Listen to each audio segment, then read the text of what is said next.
नमस्कार विद्यार्थी मित्रांनो, स्वागत आहे तुमचं आपल्या यूट्यूब चॅनलमध्ये, ज्याचं नाव आहे कन्सेप्ट बिल्डर. आणि इथे टेलिग्राम चॅनलची लिंक प्रोव्हाइड केलेली आहे, ज्या ठिकाणी तुम्हाला आपले आर्टिकल्सचे आणि वेगळे जे इनिशिएटिव्ह आहेत त्याच्या रिलेटेड PDFs वगैरे अवेलेबल होतील. So let's move to our first article.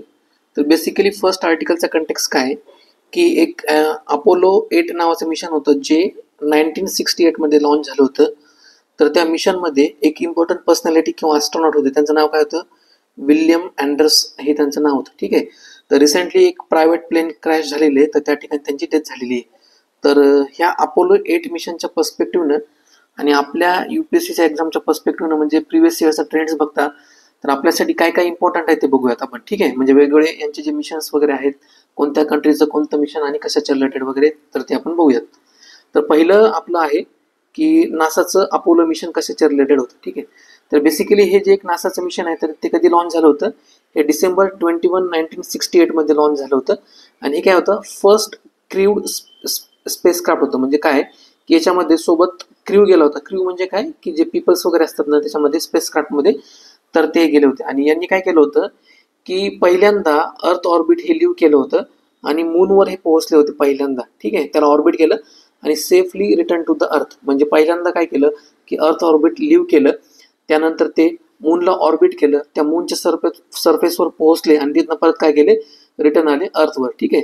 आता ह्या मिशनमध्ये इम्पॉर्टंट ज्या पर्सनॅलिटी होत्या त्याच्यामध्ये एक जे कोण होते माहिती आहे का, की विल्यम अँडर्स नावाचे ते पर्सन होते. तर यांचं कॉन्ट्रीब्युशन काय, यांनी काय केलं होतं की अर्थराईज फोटोग्राफ नावाचा एक त्यांनी फोटो घेतला होता. ठीक आहे. म्हणजे तुम्हाला खालच्या पिक्चरमध्ये दिसेल की कशा प्रकारे त्यांनी तो फोटो घेतला होता. हा जो फेमस फोटो आहे हे हा मून सरफेसवरनं त्यांनी घेतलेला आहे. म्हणजे असं दिसतं की याच्यामध्ये अर्थ ही राईज झालेली आहे. ठीक आहे. तर हा त्यांनी हा घेतलेला फोटो. नेक्स्ट इम्पॉर्टंट आपलं मिशन आहे व्हॉट इज जेमिनी 7.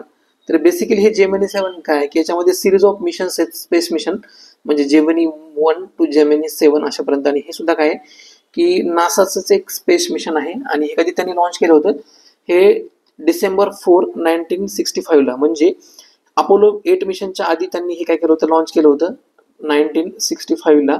आणि अपोलो कधी लॉन्च केलं होतं, 1968 ला. ठीक आहे. तर जेमिनी हे मिशन कशासाठी होतं की यांचं हे वेगवेगळे मिशन्स होते. म्हणजे सुरुवातीला काय होतं की अनक्रूड मिशन होतं, म्हणजे त्याच्यामध्ये फक्त त्यांनी काय केलं होतं, स्पेसक्राफ्ट पाठवलं होतं.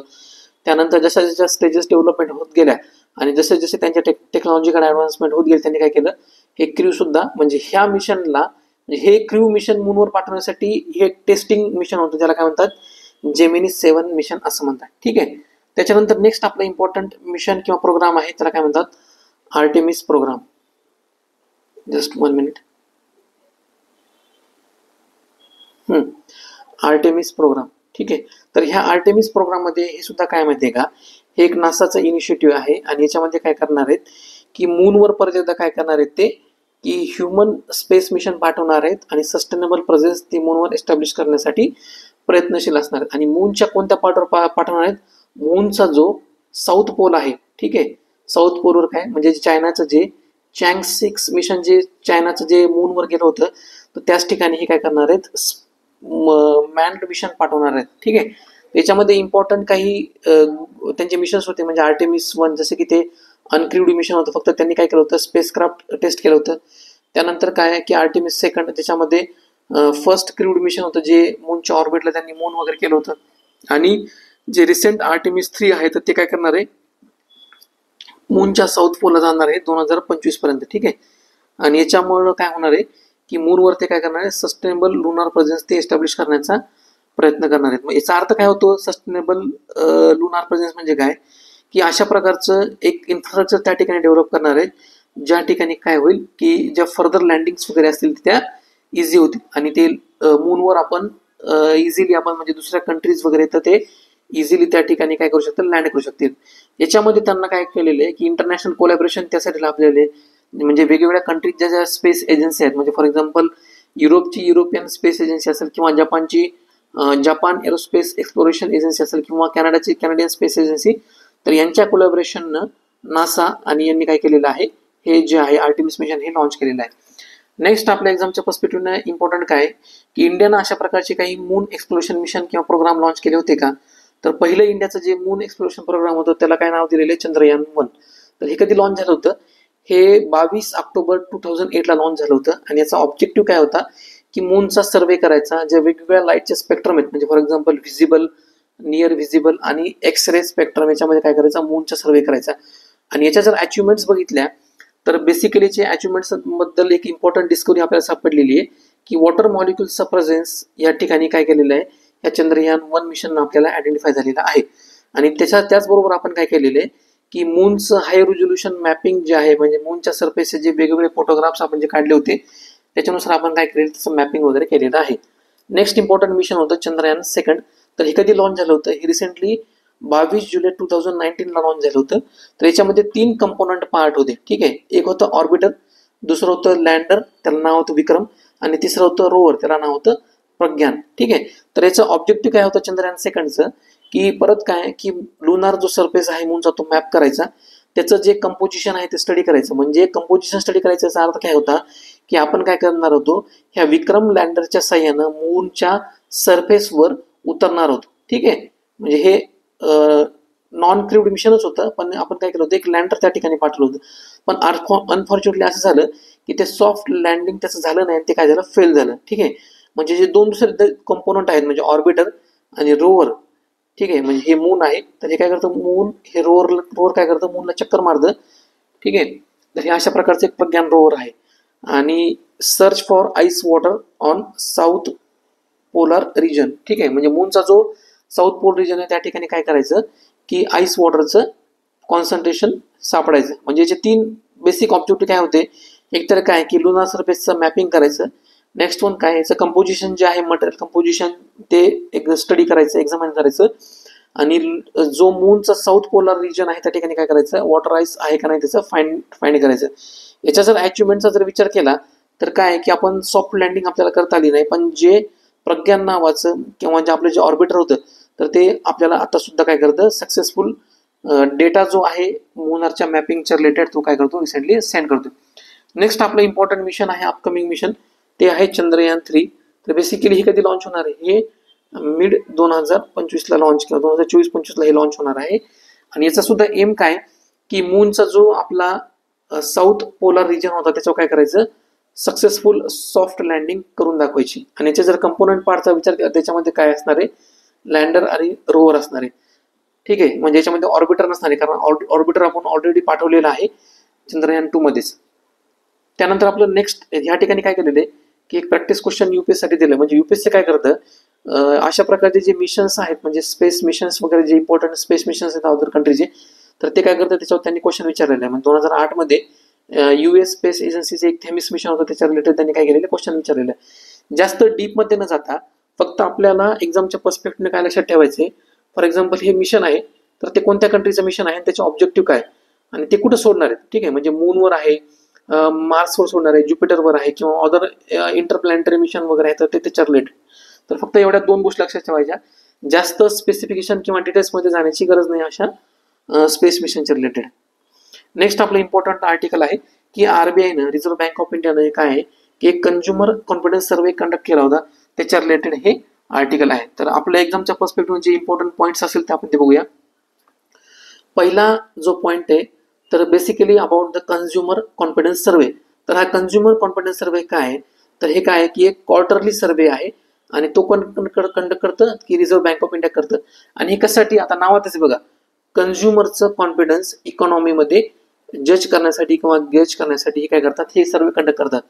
टू जज the sentiments of household regarding the general economic situation, employment scenario, price level म्हणजे प्राइस लेवल वाढतात का कमी होतात, किंवा their own income and spending म्हणजे त्यांच्या इन्कमचा आणि स्पेंडिंगचा ट्रेंड कसा आहे किंवा सोर्स कसा आहे, फॉर्मल आहे का इन्फॉर्मल आहे, आणि हे स्पेंडिंग कशावर जास्त करतात म्हणजे फूड आयटमवर करतायत, नॉन फूड आयटमवर करतात किंवा रिक्रिएशनल ऍक्टिव्हिटीज वगैरे आहेत तर त्याच्यावर जास्त स्पेंडिंग वगैरे करतायत.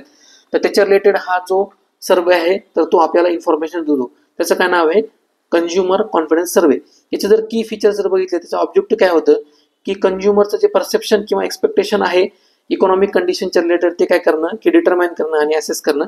याच्यामध्ये जर मेथोडॉलॉजी जर बघितली ते काय करतात हाऊस होल्डचा डेटा कलेक्ट करतात. ठीक आहे, म्हणजे हे काय करतात की एक त्यांनी फॉर्मॅट बनवलेला असतो, स्ट्रक्चर्ड क्वेश्चनरीज टाईपमध्ये एक फॉर्मॅट असतो. म्हणजे काय केलं असतं त्यांनी फॉर एक्झाम्पल असे 10 क्वेश्चन्स तयार केलेले असतात आणि त्या क्वेश्चनचं आन्सर त्यांना विचारायचं असतं हो किंवा नाही मध्ये. त्याला काय म्हणतात, स्ट्रक्चर्ड क्वेश्चनरीज फॉर्मॅट असं म्हणतात. ठीक आहे.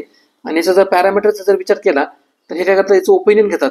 म्हणजे करंट किंवा फ्युचर इकॉनॉमिक सिच्युएशन बद्दल म्हणा, किंवा एम्प्लॉयमेंट ट्रेंड कसा आहे, किंवा त्यांच्या पर्स्पेक्टिव्हनं प्राइस लेवल म्हणजे प्राइस हाय झालेला आहे किंवा नॉर्मल आहे, आणि त्यांचं इन्कम किंवा स्पेंडिंगवर हे काय करतात, डेटा कलेक्ट करतात. नेक्स्ट आपला इम्पॉर्टंट पॉईंट आहे करंट सिच्युएशन इंडेक्स. तर बेसिकली हा जो करंट सिच्युएशन इंडेक्स आहे तर हा कशाचाच कंपोनंट पार्ट आहे, कंझ्युमर कॉन्फिडन्स इंडेक्स जो आहे हा त्याचाच एक कंपोनंट पार्ट आहे. ठीक आहे. आणि हे सुद्धा काय करतात, आता नावात त्याचं बघा, कंझ्युमर सिच्युएशन इंडेक्स. तर हे काय करतं, जे काही कंझ्युमरच्या इकॉनॉमिक सेंटिमेंट्स आहेत तर ते काय करतं, स्टडी करण्यासाठी हा कंझ्युमर सिच्युएशन इंडेक्स आरबीआयने कॅरी आउट केलेला आहे. याच्यामध्ये जर की आस्पेक्ट जर बघितले ह्या इंडेक्स आहे तर काय की याचं कॅल्क्युलेशन कसं केलं जातं, की जे काही रिस्पॉन्डंट्स वगैरे आहेत म्हणजे कंझ्युमर जे त्यांचा काय केला जातो, रिस्पॉन्स केला जातो with respective to the current economic conditions वगैरे असेल, किंवा एम्प्लॉयमेंट सिनेरिओ, किंवा प्राइस लेवलच्या रिलेटेड. याचा जर पर्पज बघितला तर हे काय करतं की कंझ्युमरचं कॉन्फिडन्स शो करतं. ठीक आहे. म्हणजे इकॉनॉमिक सिच्युएशनमध्ये सध्याची जी काही इकॉनॉमिक सिच्युएशन आहे, किंवा जी काही फ्युचर इकॉनॉमिक सिच्युएशन असणार आहे तर त्याच्या रिलेटेड काय करतं, कंझ्युमरचा कॉन्फिडन्स शो करतं. याचा जर यूज बघितला तर ह्या डेटा जो कॉन्फिडन्सच्या रिलेटेड डेटा हा कंडक्ट करतं, तर त्यामुळे काय होतं की पॉलिसी मेकर्स जे आहेत तर त्यांना काय होतं की बेटर अंडरस्टँडिंग होते की इकॉनॉमिक्सचा मूड कोणत्या डायरेक्शनला आहे, आणि जे काही मॉनिटरी पॉलिसी रिलेटेड डिसिजन्स वगैरे असतील तर ते चेंज करण्यासाठी किंवा इन्फ्लुएन्स करण्यासाठी ह्या डेटाचा उपयोग केला जातो. नेक्स्ट आपला इम्पॉर्टंट सर्वे आहे किंवा इंडेक्स त्याला आपण म्हणूया फ्युचर एक्सपेक्टेशन इंडेक्स. तर बेसिकली हा सुद्धा कशाचा कंपोनंट पार्ट आहे, जो आपला कंझ्युमर कॉन्फिडन्स सर्वे आहे त्याचाच हा एक कंपोनंट पार्ट आहे. आणि हा सुद्धा कोण रिलीज करतं, रिझर्व्ह बँक ऑफ इंडिया हा सुद्धा काय करतं, फ्युचर एक्सपेक्टेशन इंडेक्स रिलीज करतं. आता नावातच आहे फ्युचरच्या रिलेटेड जे काही एक्सपेक्टेशन वगैरे असतील इकॉनॉमीच्या पर्स्पेक्टिव्हनं, तर त्याच्या रिलेटेड काय आहे की सगळा डेटा जो आहे तो कलेक्ट करणं, त्याला काय म्हणतात, future expectation about economic condition. ठीक आहे. त्याच्यामध्ये की अस्पेक्टचा जर विचार केला तर हे कशा प्रकारे याचं कॅल्क्युलेशन केलं जातं की याच्यामध्ये जो काही रिस्पॉन्स आहे म्हणजे सिटीजनचा म्हणा किंवा इंडिव्हिज्युअलचा, तर एक्सपेक्टेशन त्याच्या कॅल्क्युलेट केले जातात with respect to the economic, employment, price level and to the next year. म्हणजे फ्युचरमध्ये जे काही कंझ्युमरचे एक्सपेक्टेशन वगैरे असतील, समजा कशाच्या बाबतीमध्ये, इकॉनॉमी म्हणजे इकॉनॉमी ग्रो होते, कशा प्रकारे ग्रो होते, फास्ट ग्रोईंग इकॉनॉमी आहे का, स्लो ग्रोईंग किंवा स्लगिश इकॉनॉमी आहे, किंवा एम्प्लॉयमेंटचा रेट वाढणार आहे का, अनएम्प्लॉयमेंट खूप मोठ्या प्रमाणामध्ये आहे, अशा प्रकारचे जे काही एक्सपेक्टेशन असतात त्याच्यामध्ये कॅल्क्युलेशन केले जातात. याचा जर पर्पज बघितला तर हे काय इंडिकेट करतं की कंझ्युमरचा जो सेंटिमेंट आहे, ठीक आहे, फ्युचरच्या रिलेटेड हा कंझ्युमरचा सेंटिमेंट हे काय करतं, इंडिकेट करण्याचा प्रयत्न करतं. याचा जर परत युजेस जर बघितला तर हे काय करतं, कंझ्युमरचं जे बिहेवियर आहे इकॉनॉमिक ट्रेंडच्या रिलेटेड, तर त्याच्यामुळं याला काय होतं, त्याची पूर्ण माहिती याच्यामुळे मिळते, आणि पॉलिसीमध्ये ऍडजस्टमेंट करण्यासाठी जे काही पॉलिसी मेकर्स आहेत तर त्यांना याच्यामधनं हेल्प होते. आपला नेक्स्ट इम्पॉर्टंट पॉईंट आहे की differentiate between consumer price index आणि होलसेल प्राइस इंडेक्स. तर बेसिकली याच्यामधला जर डिफरन्स बघायचा झाला तर नावातच बघा, कंझ्युमर प्राइस म्हणजे काय की इंडिव्हिज्युअल कंझ्युमर याच्यामध्ये म्हणजे कॅल्क्युलेट केला जातो, आणि होलसेलमध्ये काय की जे काही प्रोड्युसर्स किंवा बल्क मॅन्युफॅक्चरर वगैरे असतात तर त्यांचा याच्यामध्ये कॅल्क्युलेशन केलं जातं. ठीक आहे. डेफिनेशन जर बघितली तर काय करतं, प्राइस चेंज मेजर करतं कशामध्ये, रिटेल बायर जे त्यांच्या पर्स्पेक्टिव्हनं, आणि हे काय करतं होलसेल प्राइस इंडेक्स, ज्या प्राइस चेंज आहेत गुड्स मधल्या, ठीक आहे, तर हे बल्क बायर जे असतात होलसेल बिझनेसेस किंवा अदर बिझनेसेस, तर त्यांच्या ज्या प्राइस चेंज आहेत हे कॅल्क्युलेट करण्याचा प्रयत्न करतं. याचं जर पब्लिकेशन बघितलं तर सीपीआय हे कोण पब्लिश करतं, एनएसओ पब्लिश करतं, म्हणजेच काय, नॅशनल स्टॅटिस्टिकल ऑफिस नावाची एक संस्था आहे, तर ते सीपीआय इंडेक्स पब्लिश करतं. आणि डब्ल्यूपीआय जर बघितलं तर हे कोण करतं, office of economic adviser under the ministry of commerce and इंडस्ट्रीच्या अंतर्गत जे काही ऑफिस होतं, ऑफिस ऑफ इकॉनॉमिक ऍडवायझर, तर हे डब्ल्यूपीआय पब्लिश करत असतं.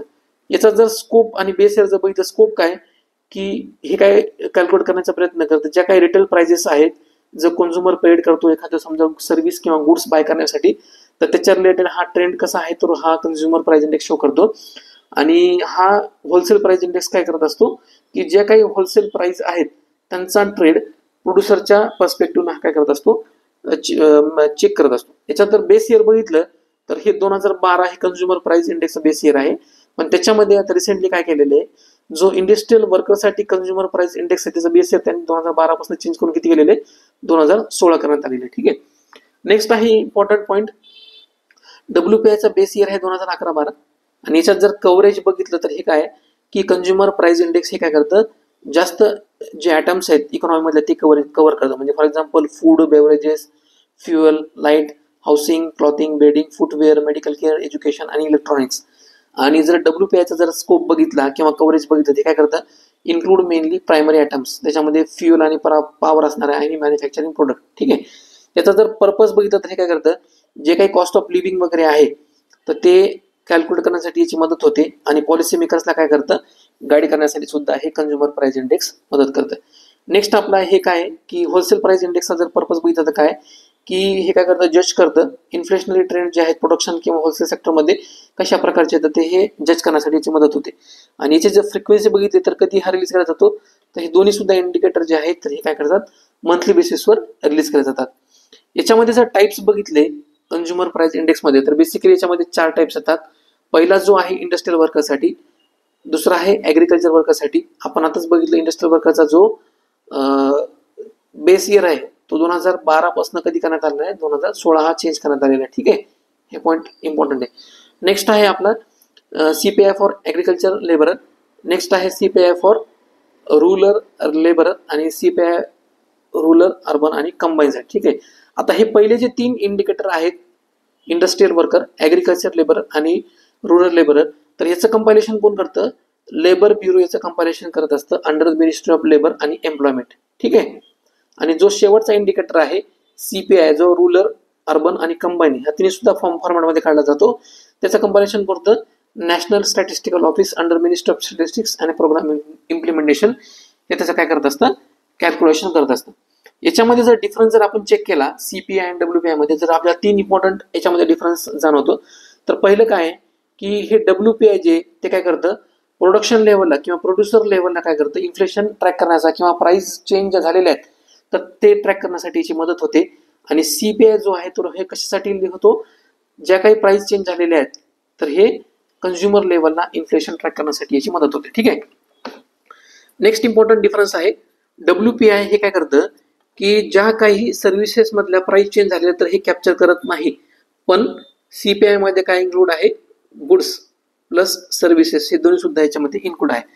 त्याच्यानंतर WPIचा जर विचार केला तर याच्यामध्ये काय की मोर वेटेज कशासाठी देण्यात आलेले, जे मॅन्युफॅक्चरिंग गुड्स आहेत त्याच्यासाठी याच्यात मोर वेटेज देण्यात आले, कारण हा काय करतो बल्कमध्ये प्रोड्युसर्स जे आहेत तर त्यांचं काय करतो WPI कॅल्क्युलेट करत असतो. आणि CPI मध्ये मोर वेटेज कशासाठी देण्यात आलेले, जे काही फूड आयटम्स वगैरे तर त्याच्यामध्ये CPI ला मोर वेटेज देण्यात आलेले. याच्या रिलेटेड 2020 मध्ये UPSCनं एक POQ विचारण्यात आला होता, तो कशाच्या रिलेटेड आहे, CPI WPI किंवा जे चेंजेस वगैरे झालेले आहेत आणि रिझर्व्ह बँक ऑफ इंडिया समजा कशाच्या मार्फत सध्या इन्फ्लेशन टार्गेटिंग करतात त्याच्या रिलेटेड हा क्वेश्चन आहे, तर तुम्ही तो होमवर्क म्हणून सॉल्व्ह करून घ्यायचा आहे. नेक्स्ट आपलं इम्पॉर्टंट आर्टिकल आहे की रिसेंटली काय केलं होतं, फायनान्स मिनिस्टरने एक रिकमेंडेशन आणि एक ॲडवायझर इश्यू केलं होतं, ज्याच्यामध्ये त्यांनी असं सांगितलं होतं जे काही आर्बिट्रेशन्स वगैरे आहेत म्हणजे गव्हर्नमेंटच्या कॉन्ट्रॅक्टच्या रिलेटेड, ज्याच्यामध्ये जवळपास म्हणजे 10 करोडपेक्षा जर कमी आर्बिट्रेशन वगैरे असेल तर त्यांनी काय करायचं आहे की आर्बिट्रेशन प्रोसेस ही ती यूज करायची नाहीये, त्याच्याऐवजी त्यांनी काय करायचं, अल्टरनेट डिस्प्यूट रिझोल्युशन जो मेकॅनिझम आहे, अल्टरनेट डिस्प्यूट रिझोल्युशन, तर त्याचा यूज करायचा असं त्यांनी सांगितलेलं. आणि हे कशामुळे सांगितलेले, कारण ह्या ज्या प्रोसेसेस आहेत ज्याच्यामध्ये आर्बिट्रेशनचा वापर केला जातो त्या एक्सपेन्सिव्ह आणि टाइम कन्झ्युमिंग असल्यामुळं त्यांनी हा अल्टरनेटिव्ह जो रूट सांगितलेला आहे तो फॉलो करण्यासाठी सांगितलेला आहे.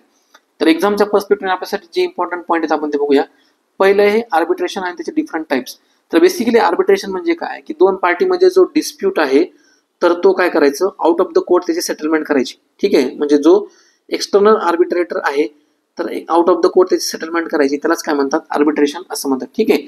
आणि याच्यामध्ये जे डिसिजन वगैरे येणार आहे ह्या आर्बिट्रेटरनं दिलेलं, तर हे काय असणार आहे, दोन्ही पार्टीवर हे बाइंडिंग डिसिजन असणार आहे. ठीक आहे.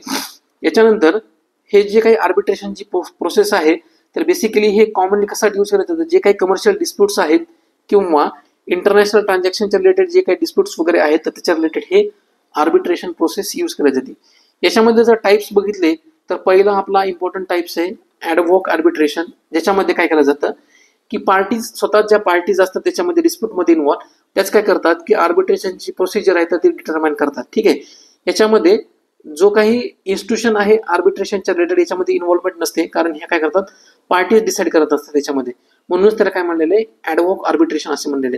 आणि हे असं असल्यामुळे याचं नेचर काय असतं, फ्लेक्झिबल असतं आणि याच्यामध्ये सुद्धा काय होऊ शकतं की प्रोसिजर डिले वगैरे होऊ शकतात किंवा याच्यामधनं जर ह्या पार्टीला जर तो फायनल डिसिजन मान्य नसेल तर याच्यामधनं कॉम्प्लिकेशन सुद्धा याच्यामध्ये येऊ शकतात. नेक्स्ट आपला इम्पॉर्टंट टाईप आहे इन्स्टिट्यूशनल आर्बिट्रेशन. तर बेसिकली इन्स्टिट्यूशनल आर्बिट्रेशन मध्ये काय असतं की वेगवेगळ्या ज्या आर्बिट्रेशनच्या इन्स्टिट्यूशन असतात तर त्यांना एक मेडिएशन म्हणून याच्यामध्ये यूज केलं जातं, ज्याच्यामध्ये इंटरनॅशनल चेंबर ऑफ कॉमर्स असेल किंवा इंडियन काउन्सिल ऑफ आर्बिट्रेशन अशा प्रकारच्या ज्या इन्स्टिट्यूशन आहेत तर त्यांचा यूज केला जातो. आता हे काय करतात, यांच्या जे ऑलरेडी एक रूल वगैरे सेट असतात किंवा प्रोसिजर वगैरे जे असतात यांच्या सेट असतात आणि याच्यामध्ये आर्बिट्रेशन ऍडमिनिस्ट्रेटिव्ह सपोर्ट सुद्धा याच्यामध्ये प्रोव्हाइड करण्यात आलेला असतो. त्यामुळं हा जो रिस्पॉन्स असतो काय असतो, हा मोर स्ट्रक्चर आणि प्रेडिक्टेबल असतो आणि हा काय असतो की लेस टाइम कन्झ्युमिंग आणि मोर आउटपुट ओरिएंटेड हा रिस्पॉन्स असतो. नेक्स्ट आपला इम्पॉर्टंट आर्बिट्रेशन टाईप आहे स्टॅट्युटरी आर्बिट्रेशन. याच्यामध्ये लॉच्या सहाय्याने डिस्प्यूट सॉल्व्ह करण्यासाठी मदत होते. म्हणजे फॉर एक्झाम्पल इंडियामध्ये जो कंपनीज ऍक्ट 2013 आहे त्याच्या अंतर्गत सेक्शन 441 हे काय करतं की डिस्प्यूट सॉल्व्ह करण्यासाठी मदत करतं. ठीक आहे, म्हणजे अशा प्रकारचे स्टॅट्युटरी प्रोव्हिजन सुद्धा वगैरे याच्यामध्ये आहेत. नेक्स्ट आपला प्रकार आहे डोमेस्टिक आर्बिट्रेशन. याच्यामध्ये काय की ज्या एखाद्या सेम कंट्रीमधून ज्या दोन डिस्प्युटिंग पार्टीज वगैरे तर याच्यामध्ये इन्व्हॉल्वमेंट असते. जनरली जे कंट्रीज आहेत तर तिथल्या लॉनच ते गव्हर्न होतात. म्हणजे फॉर एक्झाम्पल इंडियाचा जर विचार केला तर कंपनीज ऍक्ट 2013च्या अंतर्गत जे काही सेक्शन 441च्या अंतर्गत जे डिस्प्यूट रेझोल्युशन मेकॅनिझम सांगितलेलं आहे तर हे डोमेस्टिक आर्बिट्रेशनच्या अंतर्गत येतं. नेक्स्ट इम्पॉर्टंट पॉईंट आहे इंटरनॅशनल आर्बिट्रेशन. तर बेसिकली इंटरनॅशनल आर्बिट्रेशन मध्ये काय होतं की एक किंवा दोन त्याच्यापेक्षा कंट्री याच्यामध्ये इन्व्हॉल्व असतात, डिफरंट कंट्रीज, आणि याचं जे गव्हर्नन्स आहे तर हे काय होतं इंटरनॅशनल कन्व्हेन्शन जे आहे तर त्याच्यानुसार हे काय असतात आर्बिट्रेशनचे जे रूल्स असतात तर ते गव्हर्न होतात. तर फॉर एक्झाम्पल याचा जर विचार केला तर आर्बिट्रेशनल ट्रिब्युनल इन लंडन यांनी काय केलं होतं, एक फेमस केस होती 2013ची की वोडाफोन IT रिलेटेड एक केस होती. ठीक आहे, म्हणजे इंडियाचं जे इन्कम टॅक्स डिपार्टमेंट होतं केस होती आणि हा जो डिस्प्यूट आहे तर हा कोणी सॉल्व्ह केला होता, आर्बिट्रेशनल ट्रिब्युनल इन लंडन यांनी हा डिस्प्यूट सॉल्व्ह केला होता. ठीक आहे. नेक्स्ट आपलं इम्पॉर्टंट पॉईंट आहे की what is the arbitration and reconciliation act 1996. म्हणजे इंडियामध्ये काय आहे की ह्या आर्बिट्रेशन आणि डिस्प्यूटच्या रिलेटेड ऍक्ट आहे 1996चा आणि त्याच्या रिलेटेड काय रिसेंट अमेंडमेंट करण्यात आले आपण ते बघूया. तर बेसिकली हा 1996चा ऍक्ट आहे आणि कशासाठी आहे हा की जे काही डिस्प्युटिंग पार्टीज मधलं आर्बिट्रेशन आहे आणि त्याच्यामध्ये रिकन्सिलिएशन किंवा अपीजमेंट म्हणजे आपण जे म्हणतो किंवा एक मिडल पाथ किंवा एक सलोखा जो आहे समजा त्यांच्यामध्ये तो निर्माण व्हावा त्यासाठी ह्या ऍक्टचं निर्माण करण्यात आलेलं आहे. आणि हा ऍक्ट कशावर बेस आहे, हे युनायटेड नेशनचं एक commission on international trade law जो आहे तर त्याच्या मॉडेल लॉवर हा लॉ बेस आहे. ठीक आहे, याचं जर इम्पॉर्टंट फीचर जर बघितलं त्याच्यामध्ये बेसिकली हा जो ऍक्ट आहे हा 4 पार्टमध्ये डिवाइड केलेला आहे. पार्ट 1 मध्ये डोमेस्टिक आर्बिट्रेशनच्या रिलेटेड हे सगळे आर्बिट्रेशन येतात. पार्ट 2 मध्ये फॉरेन आर्बिट्रेशनच्या रिलेटेड हे सगळे आर्बिट्रेशन येतात आणि पार्ट 3 मध्ये काय कन्सिलिएशन आणि पार्ट 4 मध्ये काय येतात की supplementary provisions other than part 1, 2 and part 3. याच्यामध्ये काय झालं होतं 2019ला आणि 2021ला अमेंडमेंट करण्यात आल्या होत्या. तर 2019ला जी अमेंडमेंट करण्यात आली त्याच्यात काय सांगितलं होतं की याच्यामध्ये एक additional arbitrational council of India establish करण्यात आली होती. ठीक आहे, कशासाठी की रेग्युलेशन आणि प्रमोशनसाठी जे काही आर्बिट्रेशनच्या रिलेटेड इश्यू वगैरे असतील त्यासाठी. नेक्स्ट आहे introduction to the concept of arbitral institution. म्हणजे ज्या इंटरनॅशनल लेवलला किंवा इंटरनॅशनल आर्बिट्रेशन मध्ये आर्बिट्रेशन इन्स्टिट्यूशन असतात. ठीक आहे, तर तशी एक सेम कन्सेप्ट इंडियामध्ये इंट्रोड्यूस करण्यात आली होती 2019च्या ऍक्टनी. नेक्स्ट इम्पॉर्टंट याच्यामध्ये पॉईंट आहे की confidentiality of the arbitration process. त्याच्यामध्ये सुद्धा जे काही कॉन्फिडेन्शियलिटी मेंटेन करण्यासाठी याच्यामध्ये स्टेप्स घेण्यात आल्या होत्या. नेक्स्ट आहे याच्यामध्ये टाइम लिमिट फिक्स करण्यात आली होती. ठीक आहे, त्याच्यानंतर 2021चे जर अमेंडमेंट बघितले तर याच्यामधनं काय केलं होतं, जे 8th शेड्यूल आहे कशाच्या रिलेटेड, जे काही क्वालिफिकेशन आणि एक्सपिरियन्सच्या रिलेटेड आर्बिट्रेटरच्या रिलेटेड जे होतं त्यांनी काय केलं होतं, याला ओमिशन केलं होतं म्हणजे यांना वगळण्यात आलं होतं. आणि नेक्स्ट इम्पॉर्टंट पॉईंट आहे automatic stay on enforcement of arbitral reward. म्हणजे जर गव्हर्नमेंटला किंवा कोर्टला जर त्याच्यानंतर असं सापडलं याच्यामध्ये की हा जो काही निवाडा आहे किंवा याच्यामधनं जे आउटपुट वगैरे आलेले आहेत हा सगळा फ्रॉड किंवा करप्शनमुळे आलेला आहे आणि त्यांच्यासमोर ज्या फॅक्ट्स वगैरे आहेत त्या त्यावेळेस प्रोड्यूस झालेल्या नव्हत्या, तर त्या कोर्ट काय करू शकतं माहितीये का, हे असं जे एन्फोर्समेंट झालेलं आहे आर्बिट्रल अवॉर्डचं ठीक आहे. तर त्याच्यावर ऑटोमॅटिक स्टे आणू शकतं, हे 2021च्या अमेंडमेंटमध्ये सांगितलेलं आहे. तर ह्या ठिकाणी आपलं आर्टिकल संपलेलं आहे. तुम्हाला जर आपली कन्सेप्ट आवडली असेल तर आपल्या चॅनलला लाईक करा, तुमच्या फ्रेंड्स बरोबर शेअर करा आणि सबस्क्राईब करायला विसरू नका. थँक्यू.